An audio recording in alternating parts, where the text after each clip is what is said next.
So take basketball. I've worked with a lot of NBA players and turned them around, and one of the problems many of them have is they'll choke on the free throw line. Well, everybody knows in that case, if you normally shoot really well and now you're not, something's interfering, something's getting in front of your state, some uncertainty, right? Obviously. So they take a group and say, we're gonna make them better. How do you make somebody better who's got this mental block?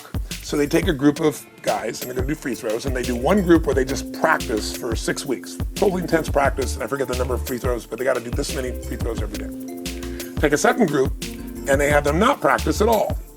Obvious. And they take a third group and they don't let them touch a basketball. All they do is have them practice in their mind, but the key is, it's not practice makes perfect, it's perfect practice makes perfect, as corny as that sounds. So these guys see themselves making a shot every single time, conditioning their mind and body that it's perfect every time. They're not interrupted by a reality that would screw with them. So at the end of 6 weeks, they tally it up, and now they give them a test to see who has the highest free throw percentage success. What do you guess it's gonna be? Well, the obvious person says, obviously it's not the guys that didn't practice, but which one is it? The mind, or is it the ones that actually practice? Assuming the mind. Yeah, you would assume it because it's true. Right. You intuitively know the truth, that practicing's not enough. It's getting yourself so certain so many times that now when you go to do it, there's no hesitancy and you execute. It's having that absolute certainty that makes you tap your full potential, take massive action, get massive results, be reinforced having stronger belief. This is what makes somebody a star at anything. It's like Jack Nicklaus, the golfer. Yes. He visualized every shot and where it was going, landing right where he wanted it before he ever hit it. Creative visualization is what we're talking about here. The imagery, or the image that you have of anything in your life, is really like mental behavior. It's like going out and practicing. If you go out and practice with a basketball, shooting free throws over and over again, that's physical practice. Imagery is mental practice. It's mental behavior. When you have an image that you can succeed at something, when you have an image that you can do it rather than that you can't do it, when you get into your car and you have an image that you're going to find a parking place rather than that there'll be no place to park, so you're not looking for no place to park, you will start acting on the image that you have, very much like you will start acting on the practice that you have when you're shooting baskets or when you're hitting a forehand or working on your soup or anything else that you're doing. Now, before we go into the silence, let me once more try to explain this simple technique. You will have to practice it and use your own rhythm. You don't have to be in church to do it.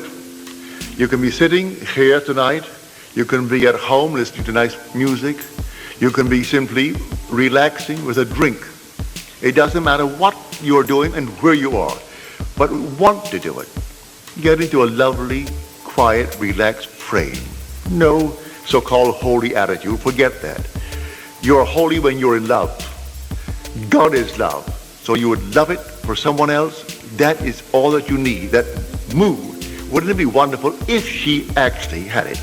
If he had it? If they had it? Also, you know exactly what you want now. And then you imagine you are seeing them. You can see them in your mind's eye and see them vividly. And then breathe yourself into a rhythm. They're telling you that they have it. And you're getting yourself worked up emotionally because they're telling you that they have exactly what you know they would want in this world. And then you reach a certain point and you explode. Something actually goes out of you. It's power. And you'll read the words, "Who touched me? For I perceive virtue has gone out of me."